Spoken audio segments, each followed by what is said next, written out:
Hey everybody, welcome to day 13 of my series of 30 days of live videos to help you improve your mental health through the month of November. Today, I'm going to go over my 4 tips to help you prepare for this holiday stress that's coming up. If you don't know me, my name's Dr. Kevin Hyde. I'm a psychologist with Pinellasanxietyspecialists.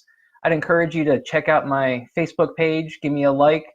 You can check out all the past videos I've done and follow the future videos that I'll be doing the rest of this month. Shoot me any suggestions that you have. I'd be happy to cover them as we continue to march through the rest of November. So, as I mentioned, we're on November 13th today. So we've got Thanksgiving coming up just over a week away. And this is a time of year that brings about stress for pretty much everybody, even people that love the holiday season. There ends up being some challenges, especially for people who have lost loved ones in the last year. The holidays can be a really hard time going through that, knowing that their loved one is not there with them. For others of us, there could be stresses with trying to travel to see family or not being able to travel to see them and just missing them. There could be financial stresses associated with travel and purchasing gifts and all of those things. There is just a lot of stress that happens at this time of year. And so I think it's good to take a few moments to prepare yourself for that, to make this holiday season as enjoyable and stress-free as possible. So the first thing is to manage your expectations. So if we expect that everything's going to go perfect, we're going to be disappointed. So if we have in our mind that things are going to get screwed up, there's going to be mistakes, there are going to be snafus that happen while we're traveling, kids are going to spill things on the airplane. There's all sorts of things that can happen. If we expect that to be the case, then it makes it a little bit easier when it does happen. It can be really helpful if we learn to laugh at ourselves when those mistakes do happen. And if we know something tends to go wrong, if we have a certain relative who always makes a scene, if we can just, again, plan for that, laugh at it, then it's not going to be as big a deal. So when you manage those expectations, don't expect things to be perfect, and have a plan to handle anything that you can expect to come up. The next thing is going to be set some boundaries. So there, as we talk about this stress, financially, there's going to be a lot of invitations for holiday parties and things like that. Know your limits. So don't push yourself to go and do everything, to buy the greatest gifts in the world for everybody in your family, to try and show up your siblings, and buying gifts for your nieces and nephews and all of that.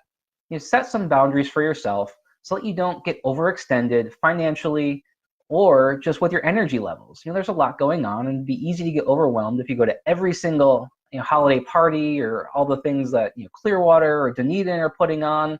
There's so many events going on which are great and fun for the kiddos, but you don't want to put too much on your plate and make it extra stressful for yourself. So try and plan now to set those boundaries and know what you can handle, and don't extend past that. Be able to say no. The next thing is keeping a self-care routine in place. And this is self-care week, and that's why I'm covering this, is because you need to make sure that, or remember that you are important too. If you are feeling completely stressed out, it's not going to be very fun for your family or friends when you're hanging out with them.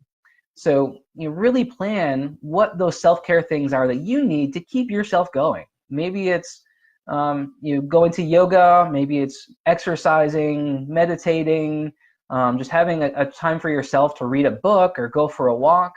Whatever it is, just make sure that each week you've got a little bit of time carved out for yourself, that you can take care of yourself, so that you can be there and be present for your family and for your friends to really enjoy that time. So take care of yourself to be able to take care of everybody else and enjoy that quality time together. And the final thing that I want to mention is, if this is a challenging season for you, there can be a tendency to isolate yourself, to stay by yourself, to say no to everybody else that is putting on these parties or inviting you to go out. And that can be a problem. That can lead to increased depression, stress, anxiety. So I'd encourage you to try and keep those connections that you have. Use those connections for support. Now that could be just FaceTiming with somebody who's across the country from you, who you don't get to see very often. It could be meeting up with a friend from church to get coffee together. It doesn't need to be a lot. But just make sure that you are keeping those connections. And especially with all these holiday parties, it's easy to have those really shallow connections, a lot of small talk. Having a few of those deep connections can be just really helpful to keeping your mental health going and taking care of yourself through this season. All right, there you have it, guys. That's my 4 tips for self-care: managing your expectations, setting boundaries, keeping your self-care in check, and trying to maintain those social connections by not isolating yourself. And if you do that, I think you're going to have a really wonderful time this holiday season with hopefully a little bit less stress, and really go into 2019 feeling like you're ready to take charge and follow through on whatever New Year's resolutions. But that's another video we'll talk about then. So as always, if you have anything you'd like me to cover, please leave a comment in here. Shoot me an email or a private message. I'd be happy to include it.